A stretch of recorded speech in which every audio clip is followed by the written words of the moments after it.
Welcome to Learning Adda. Finding peace in every moment. Nia was a bright and determined young woman who lived in a small, bustling town. She was pursuing her studies and working part-time at a local cafe to support herself. Though she enjoyed her life, Nia often found herself overwhelmed by her emotions. Small things, like a rude customer or a disappointing test score, would leave her feeling angry, sad, or frustrated. These feelings seemed to control her, making her act in ways she didn't like. One evening, after a particularly tough day, Nia sat quietly in her room, thinking about how she could change this. She didn't want her emotions to rule her life anymore. She wanted to be calm and strong like her mother, Mira. Her mother was known for her peaceful nature and ability to handle any situation with grace. Nia decided to ask her mother for advice. That night, as they sat together in the cozy kitchen, Mira noticed the troubled look on Nia's face. "What's on your mind, Nia?" she asked gently. Nia sighed and said, "Mom, I've been struggling with my emotions. Little things upset me so much, and I don't like how it makes me feel or act. I want to learn how to control my emotions better." Mira smiled warmly at her daughter. "Nia, it's good that you're thinking about this. Controlling your emotions is not about ignoring them or pretending they don't exist. It's about understanding them and finding healthy ways to deal with them. Let me share some things that have helped me over the years." Mira began, "The first thing you should do whenever you feel upset is to take a deep breath. I know it sounds simple, but it can make a big difference. When you breathe deeply, you calm your body and mind, giving yourself a moment to think before reacting." Nia listened carefully and decided to try this advice the next time she felt overwhelmed. The very next day, a customer at the cafe was impatient and rude to her. Nia could feel her anger rising, but she remembered her mother's words. She closed her eyes for a brief moment, took a deep breath, and felt the tension in her chest ease. When she opened her eyes, she was calmer and able to respond politely without letting the customer's rudeness ruin her day. Nia was surprised at how much better she felt just by taking a moment to breathe. Mira continued, "It's natural to have strong emotional reactions, but it's important to think before you act on them. When you feel a strong emotion, take a moment to ask yourself, is this worth getting upset over? How will my reaction affect the situation? Will it help or make things worse?" By pausing to think, you can choose a better response. Nia started putting this into practice. A few days later, she received her test results and was disappointed with her score. She felt a wave of sadness and frustration, but instead of letting those emotions take over, she paused and asked herself, is getting upset going to help me improve? Or can I use this as motivation to study harder next time?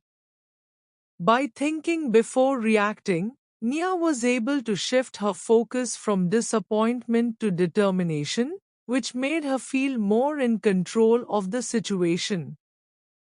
Mira then shared another piece of wisdom. Emotions are like water in a dam. If you keep them bottled up, they can burst out in unhealthy ways. it's important to find healthy outlets for your emotions. This could be through exercise, creative activities like writing or painting, or even just talking to someone you trust.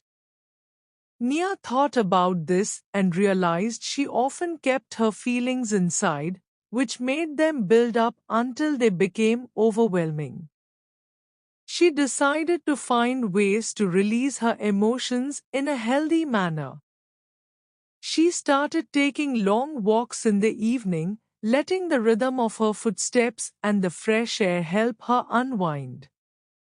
She also began journaling, writing down her thoughts and feelings each day. This helped her sort through her emotions and understand what was really bothering her. Sometimes, she would talk to her mother or a close friend, and just sharing her feelings made her feel lighter. Mira smiled as she shared this next tip. One of the most powerful ways to control your emotions is to focus on what's good in your life. When you practice gratitude, you shift your attention from what's wrong to what's right. This simple habit can make a big difference in how you feel each day. Nia decided to try this as well. She bought a small notebook and every night before bed, she would write down 3 things she was grateful for. At first, it was challenging to find things to be thankful for, especially on difficult days. But as she continued the practice, Nia started noticing more and more positive things around her. It could be something as small as a beautiful sunset, a kind word from a friend, or even the feeling of accomplishment after a long day. This shift in focus helped Nia start each day with a more positive mindset and made her more resilient when faced with challenges. Finally, Mira said, sometimes, the best way to control your emotions is to learn to let go. Holding on to negative emotions like anger, jealousy, or sadness can weigh you down and make it harder to move forward. Letting go doesn't mean you ignore your feelings, it means you acknowledge them, learn from them, and then release them so they don't control you. Nia took this advice to heart. She realized that she often held on to negative feelings for too long, letting them affect her mood and actions. She decided to practice letting go by acknowledging her feelings and then making a conscious choice to move past them. When someone upset her, she would take a moment to feel the emotion, understand why she felt that way, and then tell herself, it's okay to let this go. Over time, Nia found that this helped her feel lighter, more at peace, and more in control of her life. Months passed, and Nia noticed a remarkable change in herself. She was no longer easily upset by the small things that once bothered her so much. She had learned how to breathe through her anger, think before reacting, find healthy outlets for her emotions, practice gratitude, and let go of what she couldn't control. These practices had become a part of her daily life, helping her stay calm and strong no matter what challenges came her way. One day, as Nia sat in the kitchen with her mother again, she smiled and said, "Mom, I feel so much better now. I don't get upset as easily, and even when I do, I know how to handle it. Thank you for teaching me how to control my emotions." Mira smiled back, proud of her daughter's growth. "Nia, I'm glad you found your own way to peace. Remember, controlling your emotions is a journey, not a destination. Keep practicing, and you'll continue to grow stronger every day. Thank you.